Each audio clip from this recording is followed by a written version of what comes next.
आज आम्ही सकाळी खाली निघालो अनिकेतला औषधं आणण्यासाठी.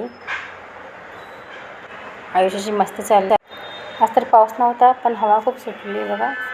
अनिकेतला मेडिसिन घेतलं. वाटेत मला मंदिर दिसलं आणि आज श्रावण सोमवार होता तर खूप गर्दी होती दर्शनासाठी मंदिरात आणि पाऊसही चालला होता. तर आम्ही थांबलेलो, म्हटलं चला दर्शन घेऊया.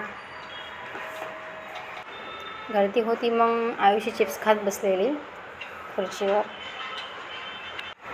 मंदिरातलं वातावरण खूप छान होतं, खूप शांत होतं आणि असं मंदिरात येऊन बसलं की खूप एकदम प्रसन्न वाटतं.